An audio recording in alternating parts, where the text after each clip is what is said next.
Foi muito comum em 2024 muitas pessoas falarem, né, que não teve muitos jogos lançados para as plataformas, que os jogos estavam morrendo, que as indústrias estão sem imaginação para criar novos jogos. Mas, meus queridos, eu preciso falar uma coisa para vocês, que é o seguinte: 2024 foram lançados mais de 18 mil jogos para Steam e pelo Metacritic foram lançados mais de 20 mil jogos para os consoles. Aí a pergunta que fica é, será que realmente nós não estamos tendo bons jogos? Ou a gente tá tão super saturado de jogos, com uma quantidade de jogos tão grande que não estamos dando conta, e isso acaba dando a nossa atenção um pouco fora, né, do contexto geral, né? A gente não consegue ver o negócio de forma macro e a gente fica sempre esperando, né? Ficamos sempre esperando os mesmos jogos todos os anos. Então todo mundo vai querer jogar o Mario, todo mundo vai estar esperando o Forza ou vai estar esperando o The Last of Us novo. Mas a gente consegue olhar para o lado, a gente consegue perceber que os jogos estão ali. Porra, são 20 mil jogos lançados em um ano e a gente não tem ideia nem de 1% desses jogos, né? De como eles chegaram no mercado, se a gente jogou ou não. Claro, estamos falando aqui de muitos jogos indies, mas jogo indie é jogo, né? Nós tivemos vários jogos indies participando do Game Awards, né? Alguns ganharam até mesmo, né, o prêmio. Como que fica isso, né, cara? Como que a indústria se sustenta hoje, tendo tantos lançamentos, com um mercado que está estagnado em crescimento, não em valor, tá? Muitas pessoas confundem quantidade com volume de vendas, né? Então pode ser que eu venda 1 milhão, só que eu tenha 100 pessoas comprando esse mesmo milhão. Pode ser que no ano que vem eu venda 200 milhões, só que ainda são as mesmas 100. Não quer dizer que o valor crescendo de recebimento seja que o mercado esteja aumentando. Na verdade, ele está estagnado há alguns anos. E nós vemos diversos CEOs, tivemos também analistas de mercado falando isso no decorrer do ano para nós. E um ponto importante também visto desse número é que 8 mil jogos são indies, ou seja, a maioria dos jogos não são de empresas indies que estão começando no mercado agora, ou são pequenos grupos. As grandes empresas estão lançando jogos assim a esmo, né? Estão com grandes números de lançamentos por ano. Mas por que que a gente não tem essa visualização, né? Por que que a gente não consegue enxergar que o mercado estava assim muito agitado, retirando aí, claro, saindo da frente daquela folhagem de jogos que são os tradicionais que a gente sempre espera, com algum outro lançamento que teve aí, como por exemplo o Indiana Jones. E aí tem um ponto que a gente precisa sempre focar, né, que é o impacto, né? Como isso realmente impacta o nosso mercado de games, como se impacta tudo que a gente vê hoje e como que a visão, né, de certa forma limitada da maioria dos jogadores no quesito de mercado. Vamos lembrar que são minorias, né? São pessoas, são uma grande classe menor assim, de pessoas que realmente ficam um pouco mais antenadas no movimento do mercado, que estudam o que as empresas lançam, não. Grande maioria está no mesmo jogo, tá lá no FIFA, tá lá no Fortnite, tá lá no COD, tá lá tudo parado ali nesses jogos, né?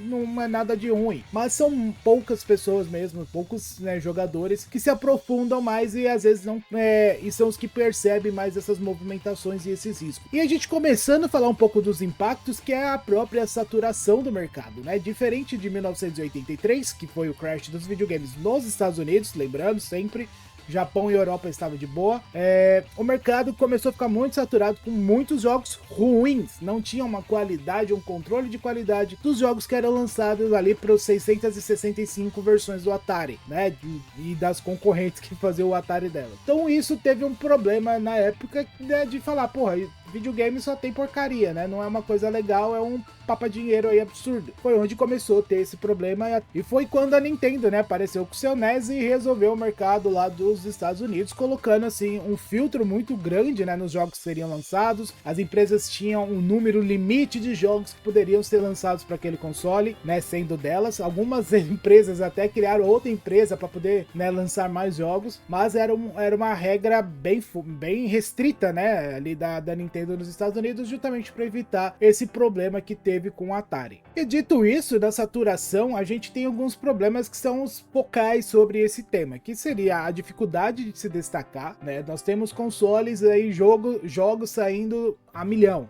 né? muitos jogos saindo aí. Como que você se destaca, né? Nós tivemos alguns indies, né, nos últimos anos que tiveram destaque, mas temos que lembrar que muitos têm uma parceria, né, com alguma das grandes desenvolvedoras que consegue aí chegar no front, né, e se aparecer para o mundo todo, como é o caso do Dave the Diver. A gente teve o Sea of the Stars, que foi um caso bem legal, porque foi o anúncio dele foi feito pelas duas grandes, né, da Xbox e da PlayStation, devido o jogo entrar no Day One nos dois serviços ao mesmo tempo, que foi, se eu não me engano, o primeiro jogo a fazer isso.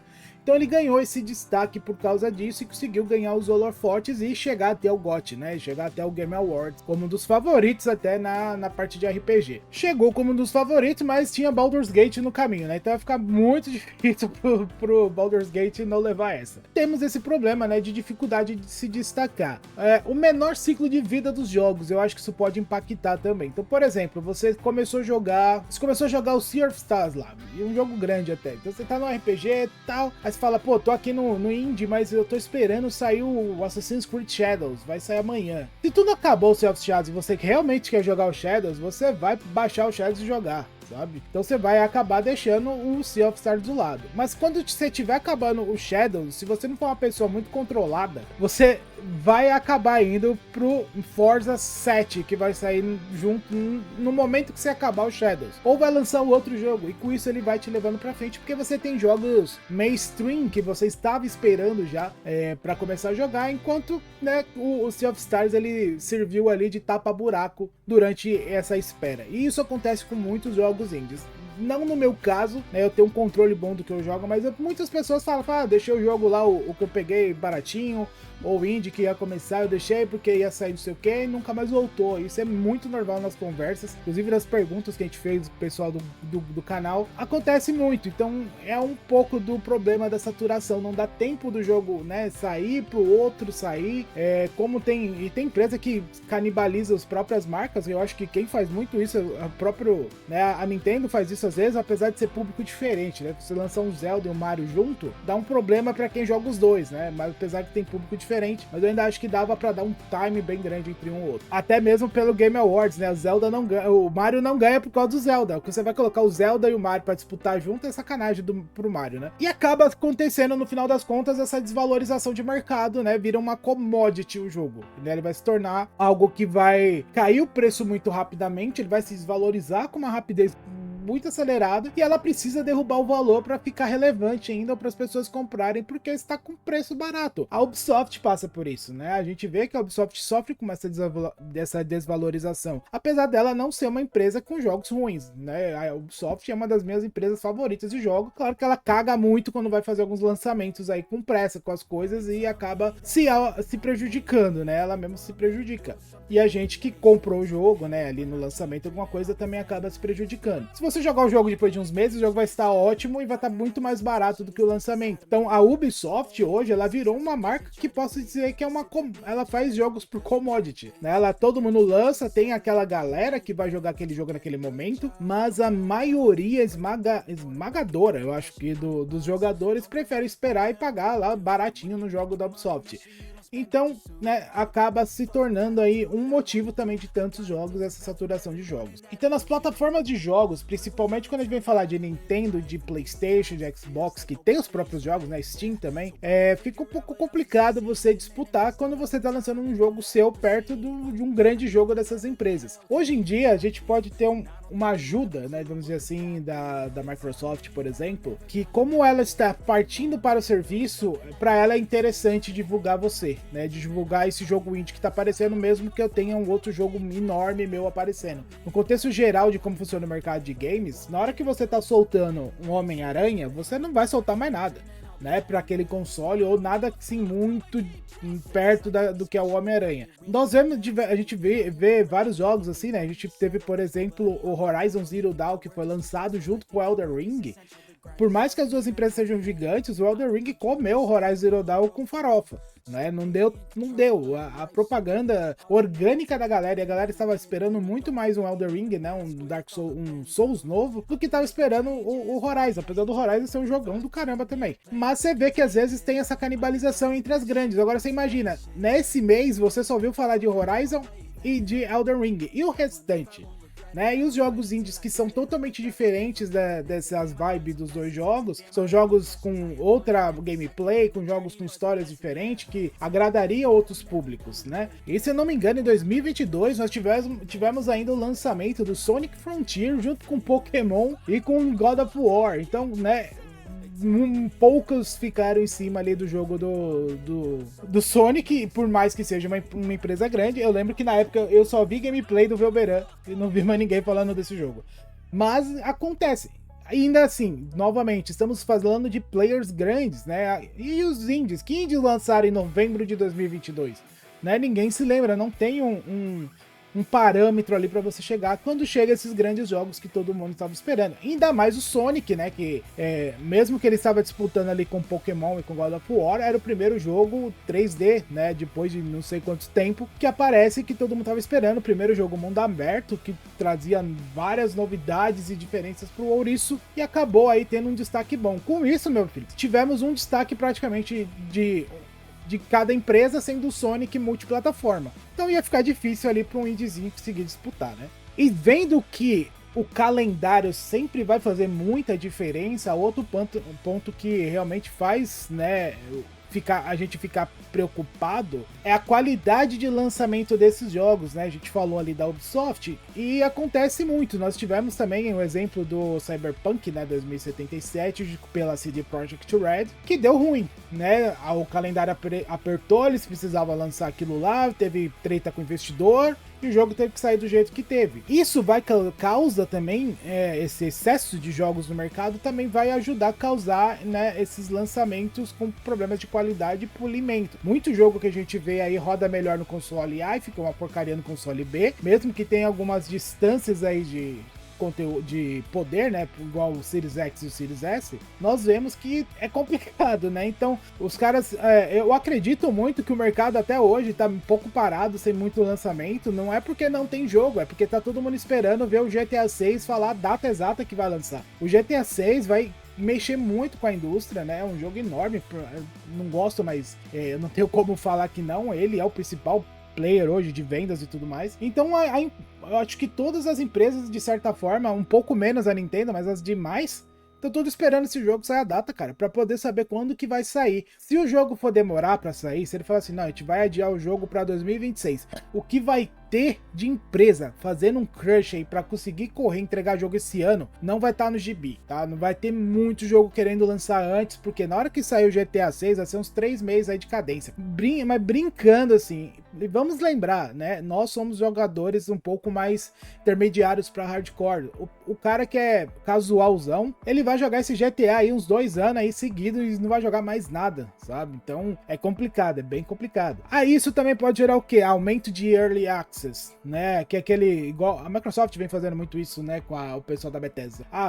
O jogo vai lançar dia 10, mas se você pagar mais barato, a gente vai lançar no dia 1 para você, né? Que vai pagar um pacote especial, vai ter um monte de cacareco lá, e que não muda nada, mas vai ter coisa nova, você vai ter o acesso antecipado, né? Isso gera um problema que eu vou falar mais pra frente, mas também, né, é um Early Access que vai te falar pra você entrar no jogo, você vai receber um jogo ainda que não vai estar talvez 100% polido, você vai virar de cobaia pra ajudar a melhorar o jogo e depois, né, o jogo vai sair na sua totalidade pros outros players e provavelmente melhor, né, pra quem comprar depois. Mas é um dos problemas aí que eu vejo nesse ponto. E quando gera, né, esses pacotes estranhos, é começar a ter pós-lançamento, né? O jogo não vai conseguir sair completo, a gente vai ter que esperar para o jogo ser melhorado, são os patches dos patches, né? Vai ter o patch Day One, o patch que corrige o bug, o patch que corrige o bug que gerou outro bug, e o que corrigiu o bug anterior. Então assim, vai ter vários e vários patches aí de lançamento para poder melhorar.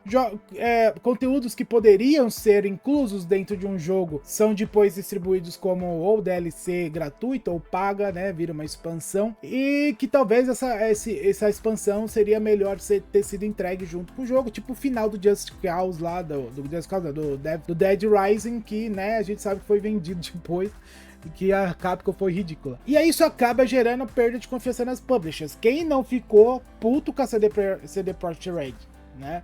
Teve muita gente, foi o jogo que teve mais devoluções da história dos games até agora, né?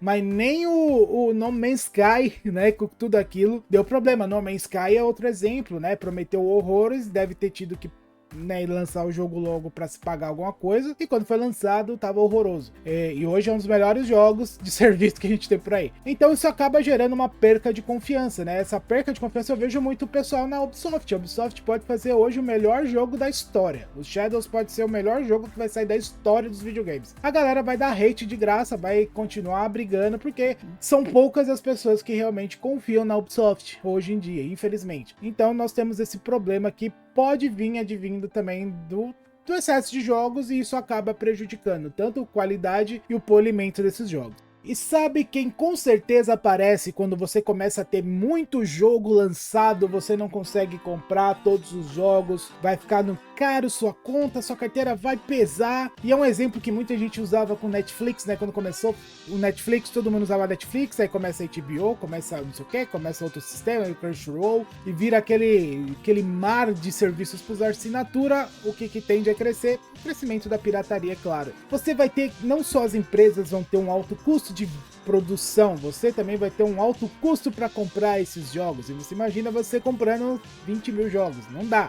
No máximo por ano comprado, eu acho que eu já zerei uns 10, assim, comprado, porque eu tô tirando serviço da minha conta. De média eu zero mais ou menos uns 50 a 40 jogos por ano. Mas a maioria é retro game, que eu já tenho o jogo em casa, é uma coisa que eu não preciso comprar. E boa parte ali são de serviço. Eu acho que de comprar jogos ano passado só foram 2 que eu comprei. O resto foi tudo serviço e retro game. Então vai ficar caro na sua carteira, ainda mais se você só tem um jogo, um console, né? Se você é focado ali num Xbox Series, ou num Switch, ou até num PlayStation 5, né? Que é focado. E você não quer assinatura, você quer comprar seu jogo, você quer comprar seu jogo físico, vai ficar cara essa conta, né, amigo? Então a pirataria tem sim uma grande força, né, para voltar a ficar um pouco mais no mercado aí. Claro que, novamente nós falamos, a pirataria não faz muita cócega assim no mercado, porque ela se baseia nessa perda. Mas é, né, um problema que vai acabar causando. A gente vê aí no Brasil, principalmente, né, os desbloqueios do Nintendo Switch da vida, que a maioria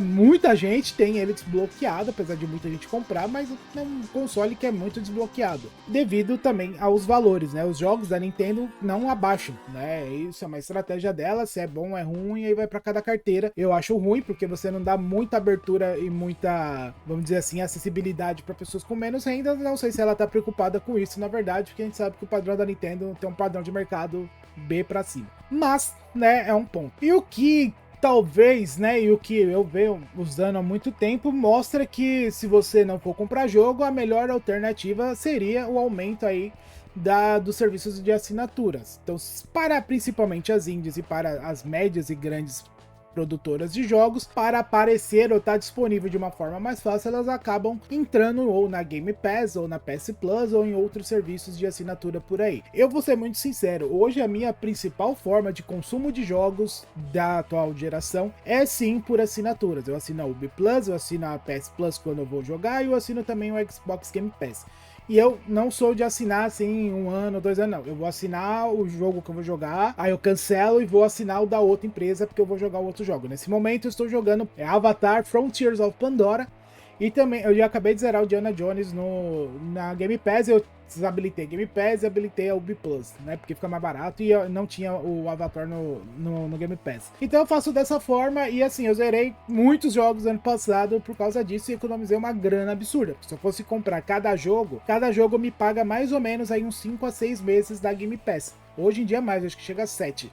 Então, né, por que eu vou perder dinheiro, entre aspas, comprando o jogo pra mim jogar uma vez e nunca mais ver ele, se eu posso assinar, jogar e fazer a mesma coisa? E o melhor, na Ubi Plus o jogo vem com expansões, né, que é o mais legal ainda, e paga R$60, entre ganhos e ganhos. Só que qual que é o grande ponto aqui? É você conhecer jogos que você não compraria. Então você vai ter disponível um catálogo enorme, né, o da Game Pass passa dos 400 hoje, você vai ter um catálogo enorme à sua disposição de jogos que talvez você nunca fosse ver né? Você não ia comprar lá o joguinho sabendo que ele é um indie, mas você tá tendo que guardar dinheiro para comprar o próximo lançamento da Nintendo. Então isso colabora muito, por isso que a Game Pass e esses serviços são muito usados justamente para testar jogos. Por isso que o índice de zeramento, né, caiu bastante. Então muita gente abre o jogo, joga ali suas 2 horinhas e depois não joga nunca mais. Mas de certa forma acaba ajudando muito. Quantos jogos você jogou, né, nos serviços da Game Pass,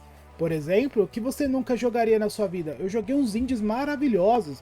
O Roa eu joguei aquele do, esqueci o nome dele agora, que é você é de uma família indiana e você vai aprendendo a história da família, como a família se comporta, mas o foco é na culinária caseira, sabe? É muito legal. Tem o Raj que eu joguei, que é um jogo indiano também, que puta merda, que jogão, cara. É um jogo de plataforma muito interessante. O The Oldman Saga, que eu acho que é o nome certo.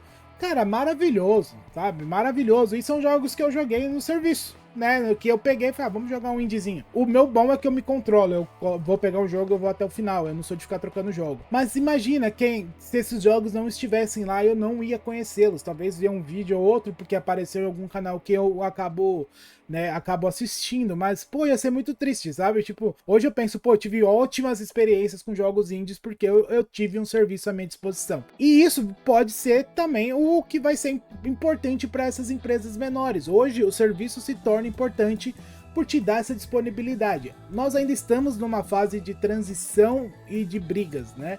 A gente tem ainda a galera da minha idade, por exemplo, que ainda é muito fã de mídia física, né? Tem um monte de mídia física aqui.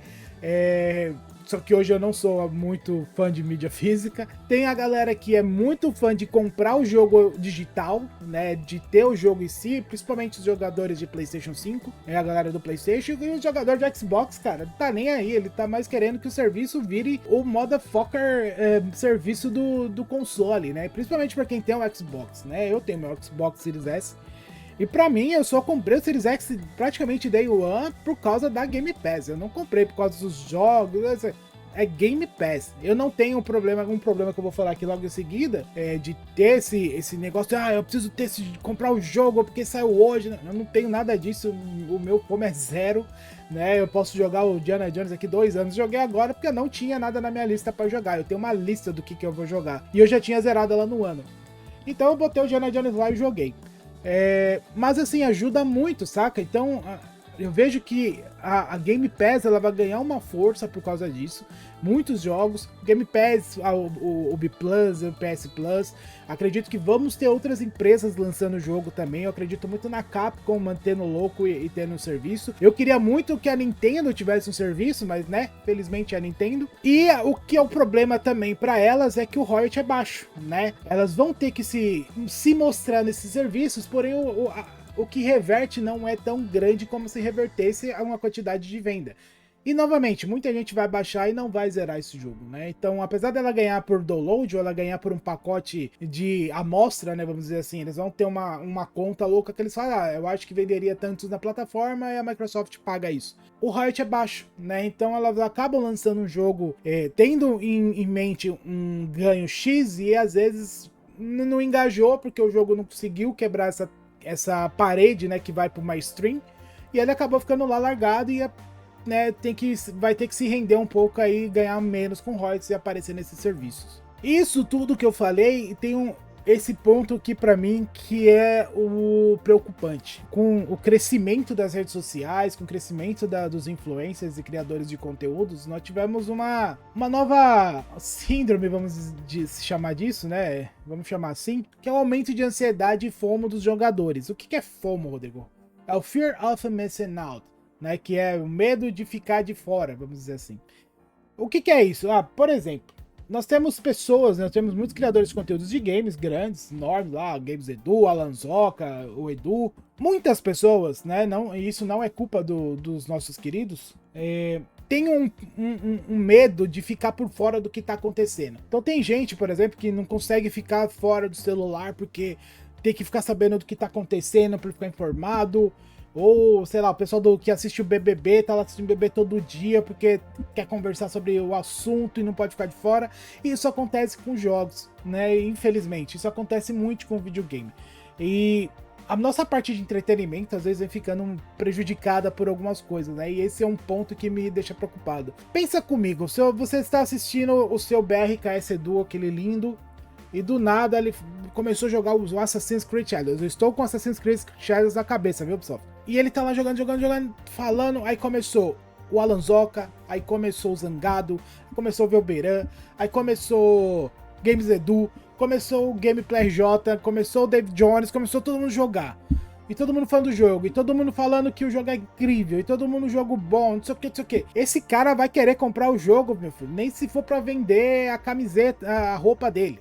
Sabe? Tem pessoas que morrem de medo, tem uma ansiedade de não ficar atento ao que é, o que é novidade, o que é coisa do mercado. Eu preciso fazer um vídeo sobre isso, mas causa uma angústia. E eu conheço pessoas assim, infelizmente, né? Eu sou muito agraciado e dou graças a Deus e graças a qualquer outro Deus, né? Que eu não tenho hype. Né, eu realmente eu não tenho hype. Uma porque é a minha profissão, né? Você sabe que eu sou da área de marketing, me ajuda a ver as coisas, né? Os lançamentos, as divulgações de uma forma muito específica. Então eu vejo tudo aquilo como coisas técnicas. Eu não vou ver a propaganda por cima e falar, legal, ficou massa, mas eu sei que aqui vai ter um gatilho, aqui vai ter uma forma de fazer você mudar de ideia, aqui vai ter que falar que se você não tiver aquele negócio agora, você está fora da moda, você não é um cara radical, como diziam na época da Sega lá do Mega Drive. Então eu passo por isso de uma boa e eu estou muito bem. Então pra mim não faz diferença nenhuma sair amanhã o Shadows e eu falar, se tivesse só pra comprar, se fosse a única opção comprar, eu ia jogar daqui uns 3, 4 anos, assim, mas tranquilamente eu posso afirmar isso pra vocês. Depois tá aí no serviço, eu vou ver a minha planilha, porque eu gosto de seguir minha planilha, porque eu estou conhecendo muitos jogos de outras plataformas que eu nunca joguei, e eu vou colocar ali, o Shadows vai entrar aqui. Eu vou zerar todos os jogos que tá antes dele, eu vou jogar o Shadows. Pode ser que demore 1 mês, 3 meses, 1 ano, como já aconteceu, tá? Então eu não tenho esse problema, mas galera, tem uma galera que... E você se tem isso, tá? Por favor, procure um especialista. Vai no psicólogo, isso não é normal, tá? Você não precisa estar falando a mesma coisa que todo mundo, que a internet está falando. Você precisa gostar do que você está fazendo, pelo amor de Deus. E isso gera um desinteresse muito grande de você se aprofundar em um único jogo. Você às vezes nem zera, né? Você fica lá... que legal, saiu o jogo novo, vamos ver. Saiu Hogwarts Legacy. Tô jogando aqui. É um jogo longo. Aí você já para, porque o outro jogo da semana já é o God of War Ragnarok. Agora saiu o Ragnarok. E vai jogar. Mano, tem uma galera que pula, o jogo não acaba nunca. E você pergunta, porra, tu tava jogando o que, velho? Tava jogando Breath of the Wild. E agora que você tá jogando... Você acabou? Não acabei, porque começou... Tá, e você tá jogando o quê? Eu comecei Hogwarts Legacy.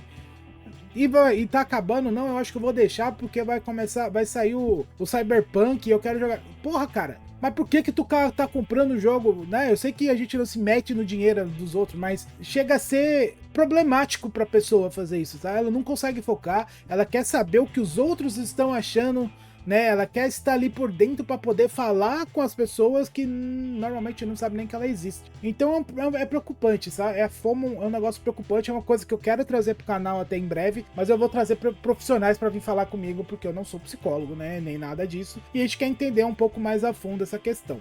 Principalmente jogos que dependem de narrativas longas e imersão profunda, o cara não aproveita nada, porque ele tá preocupado com o que já vai sair amanhã. E com isso ele vai gastando dinheiro, às vezes, que ele não tem, né? Ou que ele não deveria gastar com aquilo ali. Gera-se muito problema. Esse é eu deixei até ele por último, que é realmente o principal problema que eu vejo, porque gera um problema nos jogadores, né? Os outros jogos, ainda você fala, beleza, não tem problema, né? Há um problema mais para desenvolvedoras. Mas isso causa um perigo muito grande para os nossos jogadores, né? Para nós. Esse aumento expressivo de quantidade de jogos lançados, multigerações, uma galera fazendo conteúdo de jogos diversos e um cara que tem problema, né? Uma pessoa que tem um problema ali de conseguir ficar num negócio que é muito ansioso e quer estar por dentro de tudo. E isso é muito prejudicial ao ponto de saúde dos jogadores. Mas de novo nós voltamos para aquele questão do início, né? São muitos jogos, como que a gente fica, né? Como que a gente pode ajudar de certa forma, como que a gente fica atento, é eu pedir para vocês sempre estarem atentos aos que tá lançando e vocês buscarem jogos que vocês realmente gostam. Infelizmente, tem jogos que vão ficar destaque na imprensa, tem jogos que vão ficar destaque entre criadores de conteúdo, né? A gente teve o Gmod, a gente teve o Among Us, esses jogos conseguiram quebrar o Vampire Survivor, eles conseguiram chegar, né, num nível de mainstream, que conseguiram se aparecer e tudo mais, mas vamos lembrar, de 20 mil, né, 5, 6, 7 jogos que ficaram aí com grande destaque, e não temos o que fazer. Isso envolve muito o comportamento do consumidor atualmente e a facilidade, né? E hoje em dia é muito fácil você fazer um jogo, né? Não estou falando assim que, meu Deus do céu, eu vou ali apertar 2 botões e vai ser um jogo. Eu tô falando que hoje é muito mais fácil você conseguir lançar um jogo próprio de forma independente do que era há 600 anos, né? Na época da Nintendo, por exemplo, com o NES, com o Super Nintendo, com o Mega Drive. Essa época era mais complicada, porque você só tinha uma forma de lançar esses jogos, que tinha que pegar uma licença pra não sei o que, e a licença era absurdamente cara, sem contar os royalties e tudo mais que vai ficando pelo caminho. Hoje você consegue lançar praticamente aí, se você fazer sozinho, você vai gastar seu tempo e seu PC, que você precisa, né, colocar ele para rodar. Mas é muito mais fácil, né, você ter uma liberação para você jogar, principalmente na Steam, colocar na App Store, colocar em serviços, ou até mesmo você lançar pelo seu próprio site, você lançar pela sua rede social. A facilidade é muito maior. O que é difícil é você aparecer, né? Essa é a dificuldade, você conseguir uma atenção muito mais. Vocês podem ver muito o Ayla, né, do Max MRE. Eu nunca sei falar toda, desculpa, Max. Mas ele tem o jogo do Ayla, né, que é um jogo de terror, que eu preciso jogar esse jogo, eu já entrando no FOMO, mas eu preciso, mas não preciso agora, quando der eu compro. E ele fala muitas vezes da dificuldade que eles tiveram, né, e é muito mais ali na parte pra fora. E eles conseguiram colocar em grandes eventos, se eu não me engano, eles colocaram na Summer, né, na Summer Fest. O jogo aparecia, eles tiveram um bom apoio, né? Eles conseguiram investir em marketing pesado e deu certo, né? Uma que deu certo, aparece, muitos dos brasileiros apoiam, né? A gente vê muitos criadores de conteúdo apoiando ele, e é o caminho. Mas vamos lembrar, ele é mais um, né? A gente não vai ter 20 mil jogos, né? 8 mil jogos indies, por exemplo, que lançaram ano passado, ter essa força, né? Ou ter essa condição de conseguir se destacar. Eu posso dar uma dica, assim, pra gente, né? Como jogador, falar, porra, testa. Quando você conseguir um joguinho, ou se você assina o serviço igual o da Game Pass, né, e das outras, coloca na sua lista de joguinhos pra jogar no ano lá, coloca, pô, vou pôr 2 indies aqui, né, um indie por semestre, eu jogo pelo menos 3 indies por ano. Então, coloca lá, procura um indiezinho que seja legal, que você olha a capa dele e joga. Teve muito jogo que a minha esposa, a gente vai olhando o catálogo assim, vai olhar e fala, isso parece legal, aí a gente escolhe, sabe? É assim que a gente faz. E assim você vai conhecer mais jogos. Você que tem essa ansiedade, né, de querer buscar jogos também, tenta se controlar, coloca numa planilha ou num caderno, coloca prioridades do que você vai jogar ou não. Você não precisa estar falando do GTA 6 no dia que ele lançar, você não precisa estar falando do Metal Gear Solid Delta, né, que era o 3 e virou Delta. Quando for lançar, você pode esperar um pouco, tá? O jogo não vai sair correndo, a não ser os jogos que precisam de licenças, né, especiais, assim, tipo Forza, coisas desse tipo que o jogo some. Mas, de certa forma, ele não vai subir tão rápido se ele acontecer isso. Então fica a minha dica, né? Minha dica e um ponto aí também de o mercado está saturado? Sim, o mercado está saturado. O mercado está para dar um crash? Não. Extremamente difícil de acontecer. Não estamos em 1983, né? Que a gente tinha um alcance comunicacional muito baixo, um alcance de troca de comércio digital muito baixo. E eu acho que isso é praticamente hoje impossível de acontecer. O que pode acontecer é uma mudança brusca no formato de mercado, né? Então, a gente tem agora mercados de streaming, a gente vai ter muito mercado de mobile, né? De jogos que são híbridos, com o Nintendo Switch 2, a gente vai ter o Steam Deck, eu não vou falar do Zenix porque eu ia perder meu tempo, e outros consoles de verdade aí, tipo o Legion Go, os outros abriram um novo precedente, né, apesar de já ser antigo, hoje atualmente é o que está no hype. Os consoles tradicionais eu também não acredito que vai morrer, vai ter um mercado para ele em si, talvez seja prejudicado por mídias físicas, mas ele ainda vai ter uma caixinha para falar, você precisa disso aqui para jogar da melhor forma possível, assim como eu espero que a Microsoft tenha ainda o seu console e tenha Game Pass Day One, tudo bonitinho lá para sempre. Esse é o ponto que eu estou trazendo nesse vídeo, então realmente me surpreendeu ver essa quantidade de jogos. Ano retrasado foram 14 mil jogos, eu já tava vindo num momento incrível. Depois qualquer coisa, se eu não esquecer na edição, eu vou colocar uma tabela para vocês. E nós ficamos nessa mercê, né, de uma grande saturação do mercado, uma grande, pode dizer assim, uma grande fragmentação das comunidades, né? Então você dificilmente hoje você encontra alguém que jogou os mesmos jogos que você. Às vezes o cara tá num grupinho que tem outro grupinho e vai fragmentando, né? Vocês nunca estão no mesmo papo como era antigamente, até porque antigamente não tinha opção, né? E todo mundo via a mesma coisa, igual todo mundo falava, todo mundo vinha Dragon Ball, Cavaleiro do Zodíaco e Yu Yu Hakusho. É claro, só passava aquilo, né? Não tinha como, você não tinha internet para assistir os outros animes. Tanto que hoje em dia você tem serviços e serviços de streaming com animes e tudo mais, e a galera não tá assistindo a mesma coisa, tirando um ou outro que tá muito em evidência, tipo um Demon Slayer da vida, que tá em evidência, e mesmo assim tem muita gente que não assiste, né? Então é diferente, o mercado está diferente, a gente tem que pensar hoje com a nossa cabeça atual e perder um pouco do comparativo do passado, porque assim, mudou totalmente o nosso mercado e a gente está passando por mais uma mudança que vai vir aí uma aprovação, acredito, na geração Play 6 e Xbox Series 2, que eu não sei mais, a Microsoft inventa nome cada um aí. Não estamos tendo poucos jogos lançados, não. Estamos tendo números absurdos de jogos lançados e a gente que lute para conseguir sobreviver nesse meio de jogos digitais. Valeu, galera, muito obrigado. Espero que vocês tenham gostado desse vídeo. Deixa aí nos comentários e me fala aí quantos jogos você zerou ano passado, né? Quantos foram indies? Fala pra gente aí. Aí se vê na próxima. Valeu. Fui!